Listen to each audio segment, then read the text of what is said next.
And it's finally been confirmed Meghan Markle will not be attending the King's coronation, leaving Harry to face his family for the first time since the relief of his toxic tell-all alone.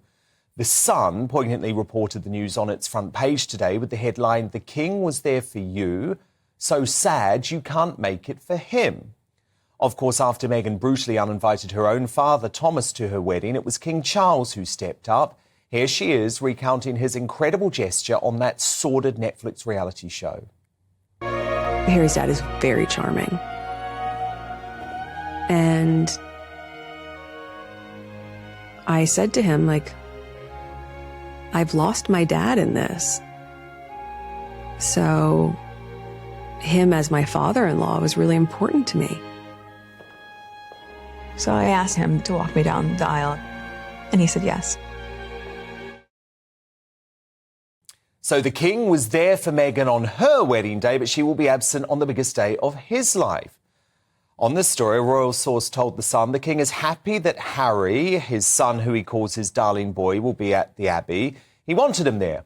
It is sad, and he is very disappointed that he won't see Meghan or his grandchildren, but understands the situation. So tonight, this is an interesting one, actually, because a lot of us are torn on this, given we didn't particularly want Meghan there in the first place. But do you think the Duchess of Sussex's coronation snub is a betrayal to King Charles? Let me know your thoughts by emailing me, dan@gbnews.uk. Tweet me at gbnews. You can vote in our poll. But debating this now, Editor-in-Chief of Majesty magazine, Ingrid Seward, and the broadcaster, Joanna Jarjue. So, Ingrid, you're very clear on this, aren't you? You think this is a snub from Meghan towards Charles? I think it is a snub from Meghan to Charles. And I also think that Meghan has let herself down, because here she was about to come. Well, maybe she was never going to come. You never thought she would. I thought she would. So she could have come to the UK and been on the arm of her husband, gone to the Abbey and just thought, stuff the lot of you. I'm here. I'm looking gorgeous. And I am going to just do this. I'm an actress after all. I'm going to do this and I'm going to look like I'm enjoying it. And then we're going to go home. And I think that would have taken guts, because I believed that she really couldn't face the idea of coming here to an abbey full of people that didn't like her, potentially a country full of people that didn't like her. And of course, the birthday party of a 4-year-old child is, it's an excuse. So I think she's let herself down, her husband down, and very much her father-in-law down. Joanna Jarjue, one thing I think Ingrid is completely correct on is that Meghan is gutless. She just didn't want to be booed, did she? That's what this is about. She knew that she was going to enter the Abbey to a wash with boos, actually, I think, from the crowd, and she didn't want to have it. Well, I think it's interesting that, the narrative has changed, because before, it was that Meghan is such an attention seeker. And if she does turn up to the coronation, it's just because she wants all of this attention and she can't bear not to be associated with the royal family. And now that she's actually done what all you guys have been telling her to do, stay away. Now it's that she's gutless, and she can't stand being booed, etc., etc. And actually, I think it's really interesting how the narrative has changed. And I find it quite misogynistic, actually, the way the narrative has changed towards Meghan, because realistically, everybody was saying neither of them should come to the coronation. And now Harry's coming. I haven't heard a peep. I haven't heard one thing from any front page that has said, Harry, you still shouldn't be coming. Nobody wants you here. Instead, all the attention has moved to Meghan. She can't do right for wrong. And it doesn't matter what she does, she'll always be wrong in some people's eyes. Well, Ingrid, as you know, I've been very clear on this. I've actually had debates on this show, I think, involving you, where we disagreed, because I don't think Harry or Meghan should be coming. Personally, I think Charles should have rescinded their invitation, especially after they were so rude and couldn't even be bothered to RSVP in time. But I think given Harry is coming, yet Meghan is going to stay at home with the children because she doesn't want to get booed, denies the King the opportunity to have his grandchildren all with him on the day. And I understand the grandchildren wouldn't have been at the coronation. I understand that because of their age. But they would have been able to be there after the coronation as the family gathered, Ingrid. And I think that's quite cruel, actually, to deny Charles the opportunity to have his grandchildren by his side on what is the most important day of his life. I think it's a loss for the grandchildren too. I know they won't remember it, but then I don't suppose Archie will remember his 4th birthday party in LA either. But how exciting just to think that maybe you were there and didn't remember it. You could have sat at Buckingham Palace with your cousins, watched it on telly, looked out of the window, seen all the horses and carriages. What a great moment, even if you had no memory, to say to your mates back in LA, that's what I've been doing. And I'm really surprised, because I know, Dan, you thought Meghan wouldn't come, but I really thought Meghan wouldn't come, because without Meghan, Harry is emotionally completely insecure. And I thought she would be there to support him, as well as support, as well as a gesture to her father-in-law. I mean, I actually think it's incredibly rude of her not to come. Oh, don't get me wrong.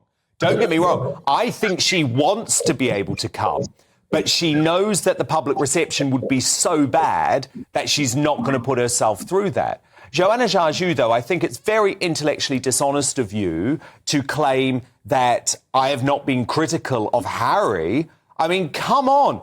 This bloke has sold out his own family, has reported private conversations of his dad moments after his father's funeral. And I am highly critical about the fact that Harry is going to show up and try and play happy families, having tried to destroy the royal family the past 7 months. So I am highly critical of Harry.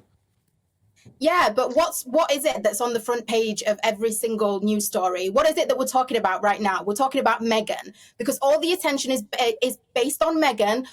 Most of the criticism is based on Meghan. You can't say, "Oh, Harry, don't come." But now, why aren't we focusing on the person who's actually going to come and probably going to take most of the attention from the royal family? And on the point about Archie, sitting at Buckingham Palace and watching this, anybody who has a family, if I had a husband who, I was having some sort of, internal disagreement with them, family disagreement with them, and my father-in-law decided to passively aggressively, have a coronation that was on a date that that it's my son's birthday. Come on. That is ridiculous. That is more difficult for them. Ingrid, come on, Ingrid. This date of the coronation, there were so many factors at play. It is a state event. It was nothing to do with the fact that it was on Archie's birthday, right? They could have had it on any other day. Let's listen to this. It is a state occasion. It is decided, obviously, in conjunction with the palace, but it's decided by the government. The government pay for it. We pay for it. It's a state occasion.